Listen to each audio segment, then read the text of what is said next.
Picture a young girl trapped in a tower, her only connection to the world below a rope of golden hair that she lets down for her prince.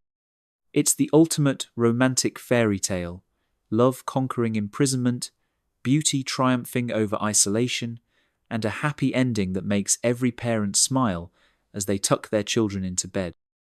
But what if I told you that the real Rapunzel wasn't a love story at all? What if I told you it was a documented case of human trafficking, forced prostitution, and systematic abuse that lasted for decades? The tower wasn't a magical prison, it was a brothel. The prince wasn't a rescuer, he was a customer. And the long hair wasn't a romantic symbol, it was an advertisement for the type of services available inside. The story you think you know is a sanitized Disney fantasy built on top of one of history's most disturbing criminal enterprises. Behind the pretty packaging lies a documented network of child trafficking, sexual slavery, and murder that operated across medieval Europe for over 2 centuries. The Brothers Grimm didn't collect a fairy tale, they documented a crime syndicate.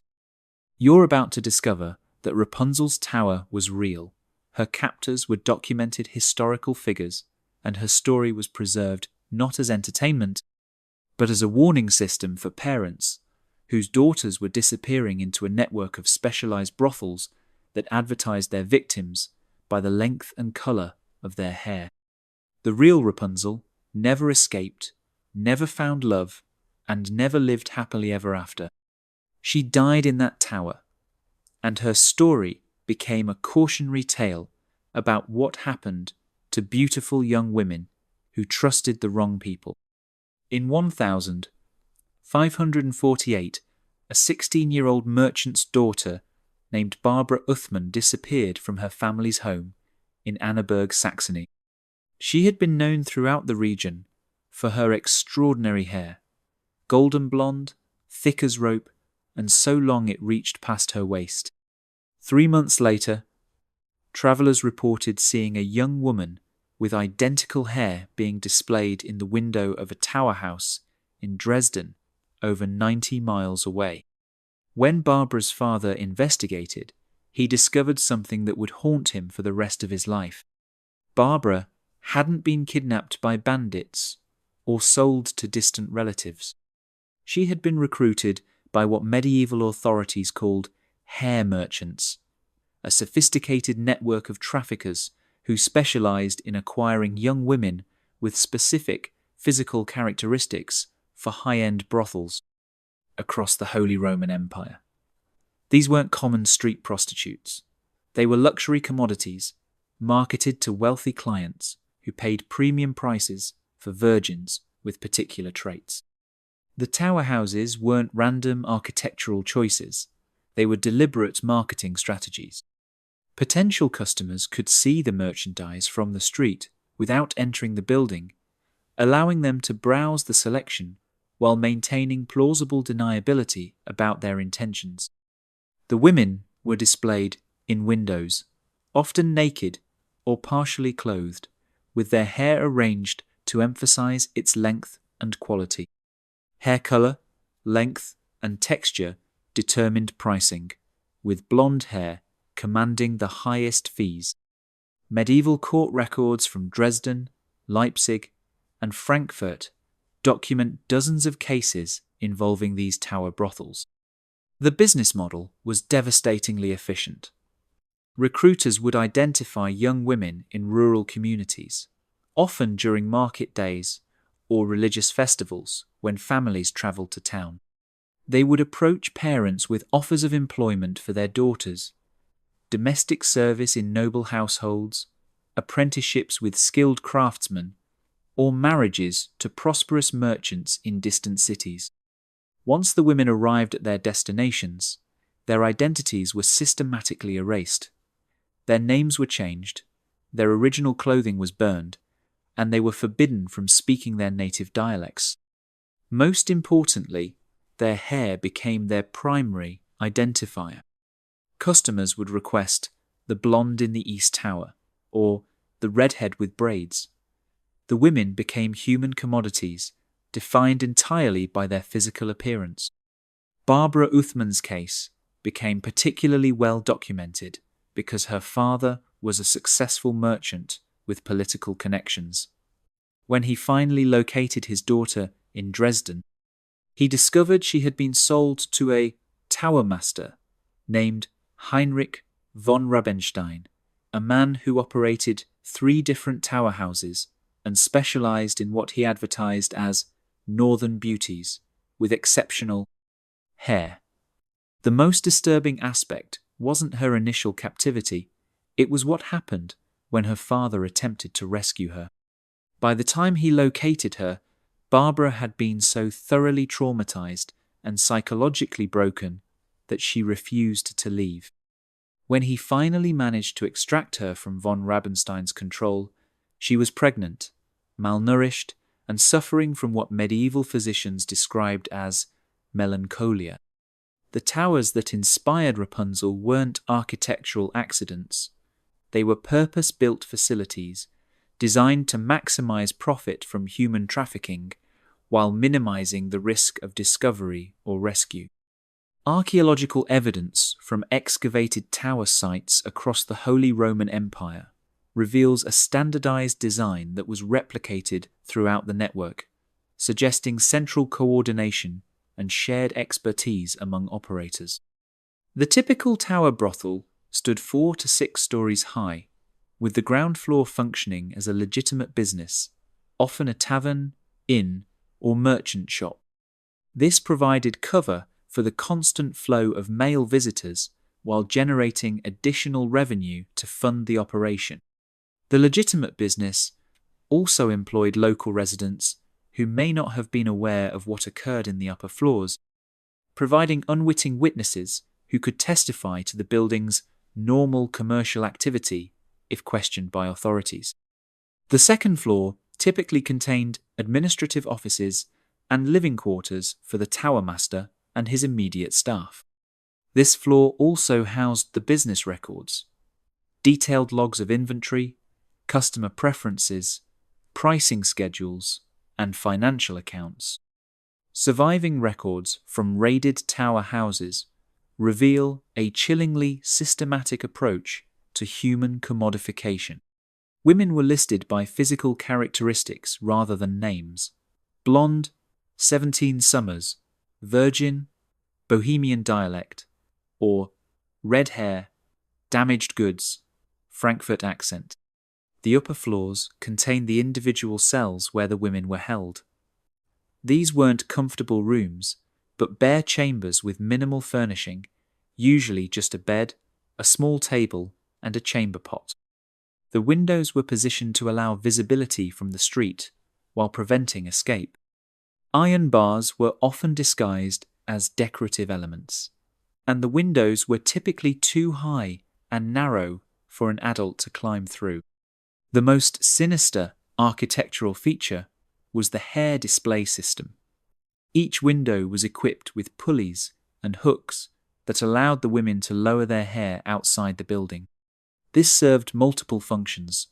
It advertised the merchandise to potential customers. It allowed for discreet communication with clients who could signal their preferences from the street, and it provided a method for transferring money and messages without requiring visitors to enter the upper floors directly. Tower masters invested heavily in hair maintenance because it was their primary marketing tool. Women were required to wash their hair daily with expensive imported soaps, apply oils and treatments to maintain luster and length, and arrange it in elaborate styles that emphasized its exceptional qualities. Women who attempted to cut their hair as an act of defiance were severely punished, often by being branded or having their food rations reduced to near starvation levels. The psychological manipulation was as sophisticated as the physical architecture. Women were told that their beauty was their only value and that their hair was a gift that brought joy to lonely men.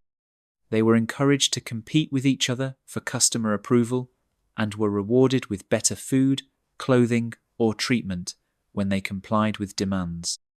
This created internal hierarchies that prevented collective resistance while encouraging individual cooperation.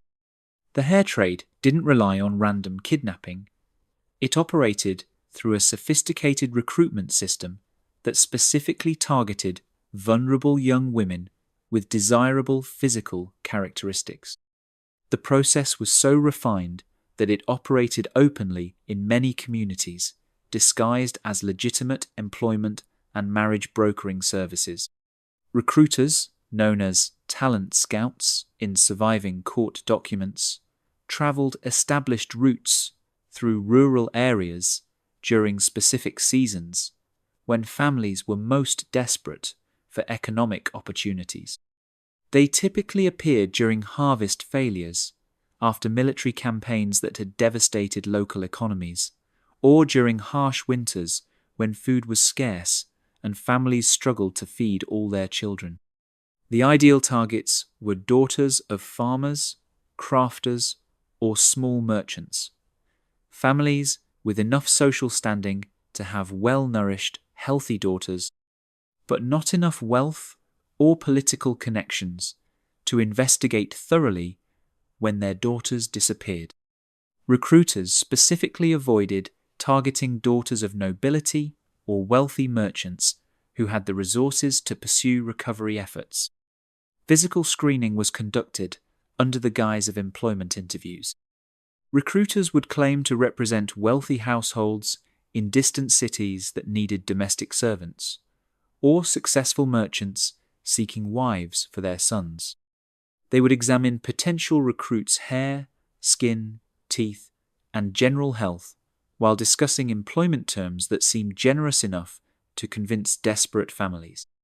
The recruitment pitch was carefully crafted to appeal to both parents and daughters.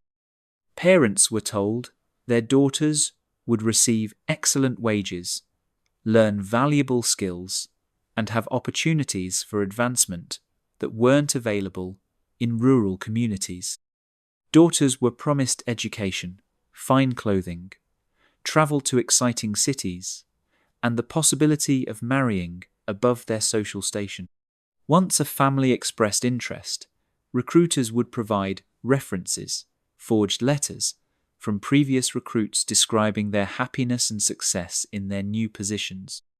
These letters often included small amounts of money presented as gifts sent home by grateful daughters. The letters were written by literate members of the trafficking network and contained enough authentic details about rural life to seem credible to families who couldn't read themselves. The transportation process was designed to gradually isolate recruits from their support systems while normalizing their transition into captivity. Groups of young women would travel together, initially in comfortable conditions that reinforced the legitimacy of their employment opportunities. As the journey progressed, the conditions would gradually deteriorate, with women being told that accommodations in cities were more expensive and crowded. The final stage of recruitment involved what modern experts would recognize as systematic grooming. Women were introduced to their new environment gradually, often beginning with legitimate domestic work that built trust and compliance. They were provided with better food, clothing, and accommodations than they had experienced at home, creating positive associations with their captors. The transition to prostitution was presented as a temporary necessity. Women were told that their primary employer had encountered financial difficulties and that they needed to earn their keep through alternative means until normal employment could resume. The most effective control mechanism was the gradual erosion of the women's sense of identity and self-worth, with their original names, clothing, dialects, and personal histories systematically erased and replaced with new identities defined entirely by their physical attributes. The prince in the Rapunzel story wasn't a romantic hero. He was a paying customer whose real-world counterparts were documented extensively in court records church confessionals, and merchant account books throughout medieval Europe. These men weren't mysterious strangers, but identifiable members of society whose participation in the hair trade was often an open secret among their peers. The customer base for Tower brothels consisted primarily of wealthy merchants, minor nobility, high-ranking clergy, and successful craftsmen who could afford the premium prices charged for virgin women with exceptional physical characteristics. These weren't desperate men seeking basic sexual release.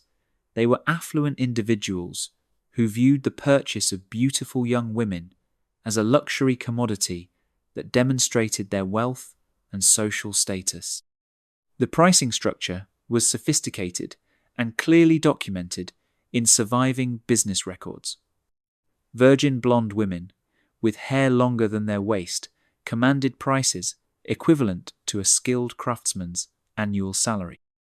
Red hair was slightly less expensive, but still cost more than most working families earned in several months. Brunettes were the least expensive, but still priced beyond the reach of ordinary citizens. Customers were classified into different categories based on their ability to pay and their social standing. Regular clients paid standard rates for standard services, while premium clients could afford extended engagements, special accommodations, and exclusive access to particular women. The highest tier consisted of patrons who essentially purchased long-term contracts for specific women, sometimes lasting months or years. The payment system reveals the systematic nature of the operation. Customers didn't simply hand over coins during individual transactions. They often maintained credit accounts with tower masters, made advance payments for future services, and even entered into partnership agreements to share ownership of particular women. Surviving account books show recurring payments from the same clients over periods of years, indicating deliberate, ongoing participation in sexual slavery. Church records provide disturbing insights into how society viewed these arrangements. Confessional guidelines from the period indicate that priests were instructed to treat purchasing sex from tower brothels as a relatively minor sin, equivalent to gambling or drinking to excess. The church was more concerned with preventing customers from developing emotional attachments to the women than with the moral implications of sexual slavery itself. Some customers developed what modern psychologists would recognize as psychological obsessions with specific women. Court documents describe cases where wealthy men would pay enormous sums to prevent particular women from servicing other clients, essentially purchasing exclusive rights to their victims. These arrangements were legally recognized as legitimate business contracts. The social networks surrounding tower brothels were extensive and well documented. Customers often brought friends and business associates to establish their reputation for wealth and sophistication. Group visits were common, with multiple men sharing the cost of exclusive access to particular women for extended periods. These gatherings served both sexual and social functions, providing opportunities for business networking and political alliance building. The documentation reveals that many customers were repeat visitors to the same facilities over decades, developing relationships with tower masters and even investing in the businesses themselves. Some eventually became partners in the operations, providing capital for expansion while receiving preferential access to new acquisitions and premium services.